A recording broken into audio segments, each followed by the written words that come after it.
Suhu pertarungan dua calon gubernur DKI Jakarta, Joko Widodo dan Fauzi Bowo semakin memanas. Kampanye hitam dan perang urat syaraf mewarnai pertarungan keduanya.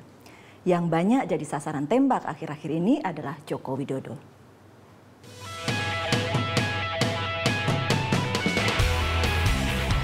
Perjalanan Wali Kota Solo menuju DKI 1 tidaklah mudah.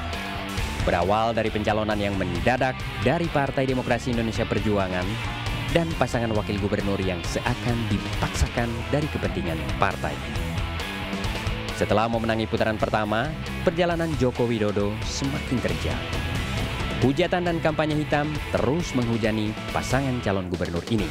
Sebut saja dakwah Rhoma Irama yang memojokkan pasangan ini hingga isu status keyakinan orang tua Jokowi. Ibu kota memang keras dan kampanye hitam tampaknya tidak akan berhenti hingga putaran kedua nanti.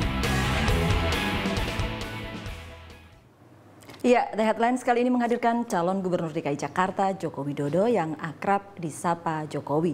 Sementara itu ada dua panelis akan menemani dialog kita dengan Pak Jokowi, yakni Don Bosco Selamun, pemimpin redaksi Berita 1 News Channel, dan Wahyu Muryadi, pemimpin redaksi majalah Tempo. Bapak-bapak, terima kasih sudah hadir di Berita 1. Pak Jokowi, kampanye hitam, isu sara. Komentar Bapak, untung ada kampanye hitam, saya akan lebih banyak dapat suara. Iya, enggak seperti itu. Kalau saya sendiri biasa saja, tapi mestinya pendidikan politik ke masyarakat tidak dengan cara-cara seperti itu.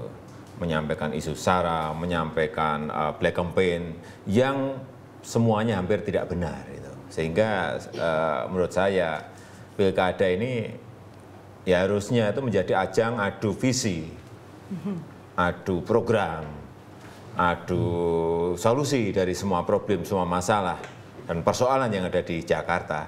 Mestinya seperti itu. Jadi kalau ketemu tuh yang diadu itunya, programnya, visinya, solusinya seperti apa. Mestinya seperti itu. Saya hanya mau meneruskan pertanyaan Nunung tadi, Mas Jokowi. Untung ada kampanye hitam. Karena beberapa fakta memperlihatkan sebelum ini ya, Wahyu ya. Kita meliput kampanye yang suka memfitnah itu biasanya kalah. Dan selalu ada gain politik bagi mereka yang justru di posisi yang difitnah gitu. Jadi jadi sasaran kampanye hitam gitu.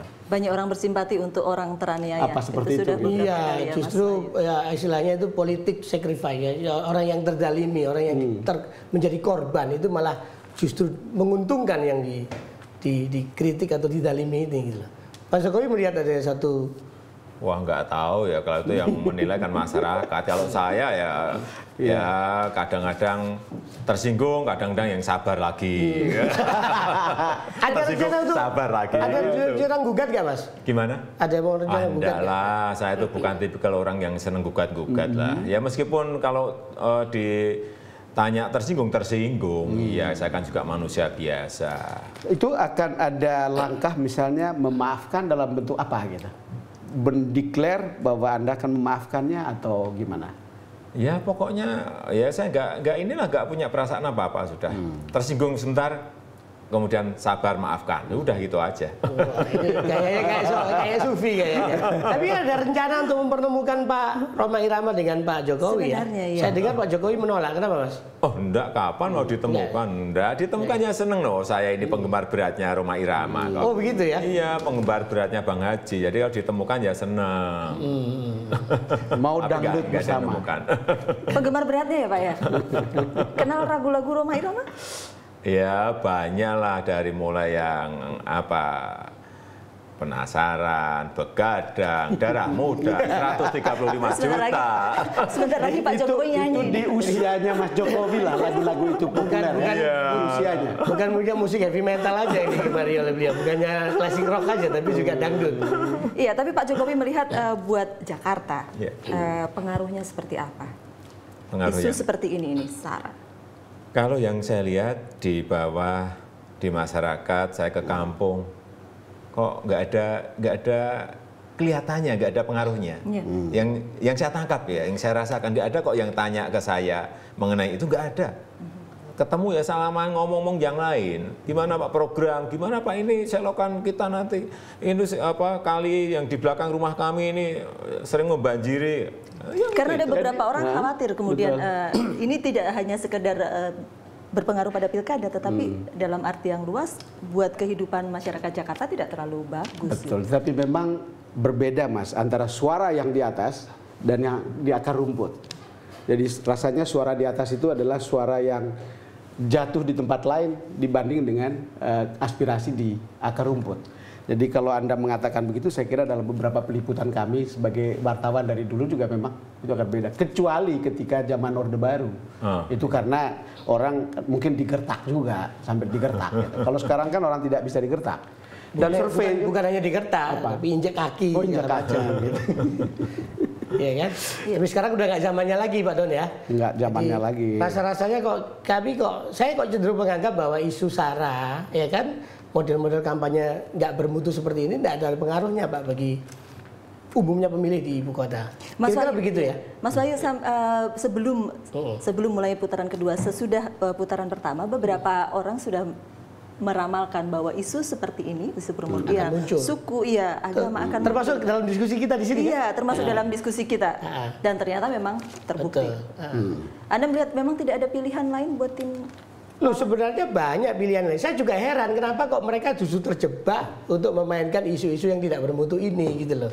Yang kalau itu di masyarakat, maaf ini di daerah bapak saya dulu di Madura, mungkin agak relevan efektivitasnya itu gitu loh. Tapi kalau di Jakarta kelihatannya kok nggak mempan, nggak ampuh, nggak efektif. Tidak juga Mas Wahyu, itu ada beberapa survei yang memperlihatkan bahwa suara-suara SARA itu hanya mempengaruhi di bawah 10%. Orang punya pilihan. Artinya apa Pak Don?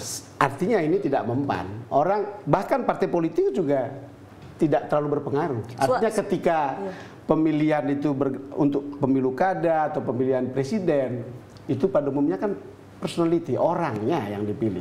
Orangnya seperti apa kualitasnya itu lebih menentukan ketimbang semua isu yang lain. Lagi pula isu-isu yang seperti ini dari berbagai teori kan orang lebih terdorong mengubah keputusan karena lapar, bukan karena soal agama, soal suku dan seterusnya, lebih karena lapar. Itu makanya Marx itu berhasil dengan teori kelasnya. Kalau you ke Amerika Latin, orang berhasil dengan teologi pembebasan. Sebetulnya karena perutnya sebetulnya. Pandangan Pak Jokowi? Ya sama, saya kira yang saya rasakan di masyarakat, yang saya tangkap juga seperti itu. Nggak ngaruh, nggak pengaruh. Sehingga saya juga ya nggak saya tanggapi dan senyum-senyum saja. Oke, nggak ngaruh Pak Jokowi ya. Tapi dalam beberapa liputan yang kita lihat tadi, ya kan, dari tayangan yang sudah kita munculkan tadi, Pak Jokowi juga ingin menunjukkan bahwa Anda juga Muslim sejati ya. Pakai sorban juga, pakai songkok, di spanduk ada tulisan Haji Jokowi. Anda juga tegaskan bahwa ibu saya tuh haji 12 tahun yang lalu. Haja. Penting berhaji ya, berhaji menjadi haja 12 tahun yang lalu. Jadi penting untuk melakukan counter seperti ini ya, Pak Jokowi. Ya, aja menginformasikan saja itu sebagai informasi bahwa yang disampaikan di isu-isu SARA itu fitnah. Hanya ingin menyampaikan itu, nggak ada yang lain. Tapi menarik itu Mas, tidak perlu dengan mengatakan apapun, tetapi memperlihatkan. Jadi Anda memakai itu, lalu kemudian dikasihlah gambar bahwa ibu itu sudah haja, tidak perlu Anda pidato kelihatannya untuk bilang bahwa Anda Muslim sejati. Ada satu hal lagi yang saya ingat tadi Pak Don mengatakan soal perut, berarti soal yang menyangkut masyarakat, soal yang menyangkut persoalan-persoalan yang ada di masyarakat Jakarta. Kita punya liputan kita tentang Pak Foke, kita boleh coba saksikan dulu. Halo.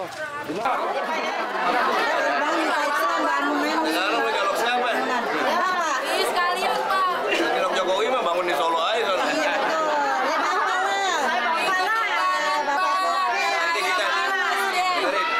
Kita inventarisir dulu. Pak Don, ini tidak. Kita belum pernah mendengar, entah mungkin karena saya tidak ikut ya Mas Wahyu ya. Iya. Jawaban Mas Jokowi tentang statement itu. Atau sudah pernah dengar, Nung? Saya belum pernah. Timnya sudah. Timnya sudah, ya. Timnya sudah datang juga ke sini. Sudah. Gitu. Gimana Mas Jokowi? Ya mestinya kalau pemimpin itu ya lebih bijak lah menghadapi masyarakat ya. Apalagi warga kan baru posisi kesusahan.